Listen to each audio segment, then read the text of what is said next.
Good evening maybe, and welcome to episode 3 of Let's Play Eternal Daughter. I'm Master Goffrin, and this time we'll be going to the Dungaga City. First order of business is, well, I never actually touched the spikes. So there you go. Just like the cats, they do 2 damage, making them quite dangerous as well, I guess. Anyway, getting out of Blue Mountain is really quite simple, so I'm just going to speed that up.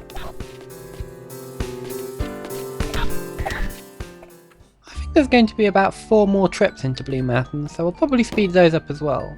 I didn't spend much time talking about the crab monsters that are around this area last time, and with good reason. Their official name is apparently rock lobster, which is entirely original. I think they're unique in being the only enemy in the game that can actually deflect your attack, rather than simply having invulnerability frames. They take a good few hits, but they're fairly easy to take out if you're willing to escape from their lunge attack. Really, they're the most dangerous when your mobility is cut down, like this enclosed area here. It's basically impossible to jump over this guy. He just sort of parks himself right in that gap. Anyway, we know from reading the sign that the Dungaga City is to the right, or east of here. Interestingly though, the sign didn't indicate this small cave in the ground. This cave is a fair bit nicer than the other cave that we went by earlier, however, you still don't really want to head down there just yet. Not entirely sure why, but this area is split in half. It might be a case of which bit got designed first, or it could be for enemy spawning. There's almost a safe point around every single exit to this hub area. This one is actually the closest to the Dungaga City, although it's still quite a trek from here, especially if you take time to explore. Ahead here we have some large blue blocks. They're fairly obviously destructible, however we don't have the tool to do the job yet. If we'd gone down that cave earlier, we would have been able to find a side passage with some of these blocks in as well. I think those are actually the only 2 places in the game they turn up, but I'm not 100% sure. I'm going to have quite a few goes at jumping up to this area above me just here. It doesn't actually lead anywhere useful, but I just wanted to see if I could get up. Well, there you go, the answer is no, I can't. I think maybe I'll be able to get up if I do something a bit untoward. I think I'll do that on the way back. Spoiler, we come back. Actually, you know, thinking about it, I just remembered 2 more enemies that can deflect your attacks, so much for that. I guess neither of them will be around for quite a long time, so maybe that's okay. Anyway, wowie, new area, new enemies, woo! First up is the Dungaga Shield Warrior. He just walks towards you very slowly with a very spiky shield, I guess. He shouldn't technically be very dangerous, but he does still do 3 damage even if he just walks into you. Next up, a throwback to the forest, is the Iron Dragon. Much like the birds, other than the fact that they can shoot you, they'll swoop down and try to hit you. One key difference is that when they get level with you, they keep on going, so you can still jump over them. Next up the bat is the Dungaga War Machine. These guys are completely stationary, and their only attacks are shooting you and stabbing you with their odd looking spear. These are the guys that I said that range upgrade would be very useful for. It lets us outrange their spear. Finally, we have the Dungaga Heavy Grunt. He's barely any more dangerous than the regular Dungaga. Other than shooting, his other ability is dropping those little grenades from another world. Now, I'm going to spend quite a lot of time in this area trying to unsuccessfully demonstrate that these guys can have their shooting animation interrupted. So, look forward to that. Those 2 hits I took have knocked me down to 1 hit point, so I kind of start treating it like serious business and try to avoid everything. Or at least all the things I didn't feel very safe fighting. Even though that guy just dropped a small heart, that doesn't actually help me, since there's still only 1 hit in this area. You can see now why 7 is such a good number to be getting on with. If we'd gone out of our way and done all the very difficult exploring, above us here we could have collected a 10th heart upgrade. In fact, if we were willing to abuse game mechanics, that could be 11, and we could also have another attack upgrade. Our ability to deal with the enemies around here doesn't really benefit from that attack upgrade, although it does make one thing a lot easier. Saying exactly what that is would be a great big spoiler, so I'm not going to. One very useful alternative for dealing with the Iron Dragons is to throw a dagger into them from afar. They share one other feature with the birds from the forest, but I'll go into that in a moment. Here is the more pressing issue of this deactivated robot trapdoor elevator machine.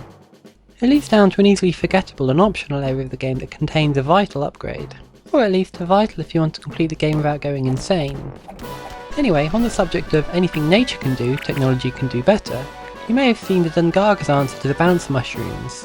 They're basically identical except none of them try and eat you, which I'm pretty sure is an improvement.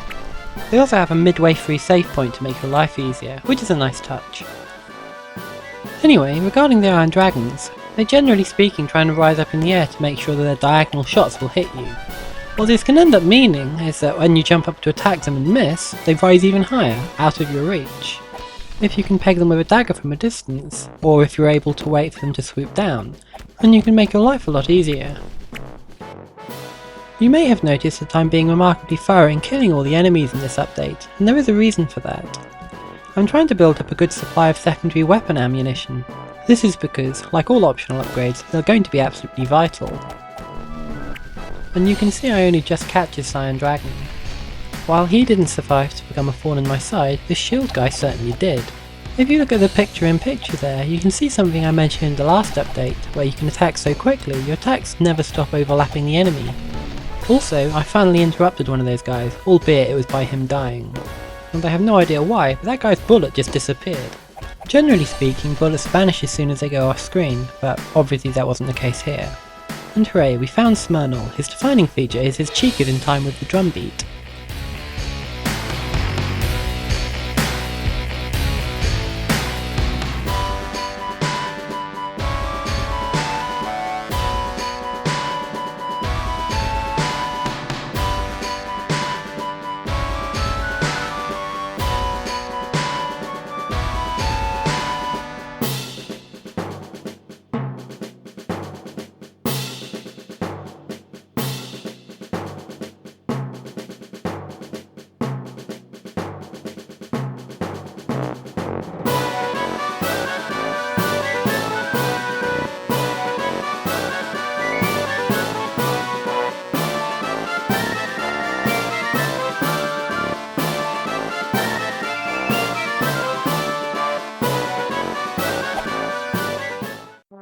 This attack upgrade brings us up to 3, and what it does isn't immediately obvious. The only change that I can see is our charge shot now goes much further. I've used it a couple of times in this video and it's only gone about half that distance. In summary to the cutscene, it seems that Dungaga are dealing with a group called the Free Riders, and this is the first time we've heard of them. It's never made clear how far back these dealings go, but it could be from before the introduction cutscene. As the story unfolds, we'll see more themes that suggest a much longer story that we've only just become a part of.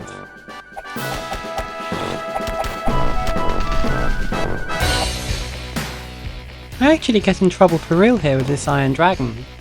After it's moved up next to that war machine, I'm barely able to get at either of them, and I'm lucky to escape this bit unscathed. Thankfully it seems that when they were designing the levels they realised that they were quite hard, and throughout the Dungaga City there have been static power-ups just waiting around to be collected. Not very helpful, especially since the small mistakes I'm making here almost kill me. As a result of that I decided to head back down and get that heart. Of course, doing that isn't without danger. I get caught out being unable to hit the Dungaga Shield Warrior here again. I was playing around with the game to find some trivia to talk about, and at first I thought this jump pad here was disabled if you didn't talk to Smirnol. In fact, the jump pad should have worked perfectly. It turned out that that was just a bug that later caused my game to crash. Instead, there's a door in the next area that would be shut. You may have also noticed that I've been deliberately exploring a lot of the areas. Generally speaking, doing that in this area right now is fairly suicidal and not really advisable at all, especially if you consider not having got those 3 extra life upgrades. Speaking of which, there's one behind this garbage block that we can't get to. Anyway, I'm being thorough so that on the return trip and subsequent visits, I won't have to take my time. In a moment we'll be fighting the last Dungaga heavy grunt for this video, and I'm going to try and get him again. As you can see, I completely failed. I'm definitely going to have another go at that on the way out. It's not very useful functionally speaking, but I really want to get it on video. As you've probably noticed, we actually went in the water here, and this time it isn't an instant death sentence. In fact, it's quite helpful to navigate this area since there's quite a lot of enemies on the top level. However, it's water, so surely goodies will be contained within. Let's investigate.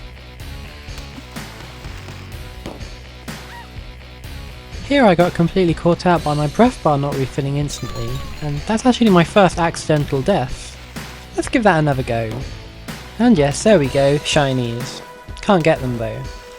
This time though, I will show the game over sequence.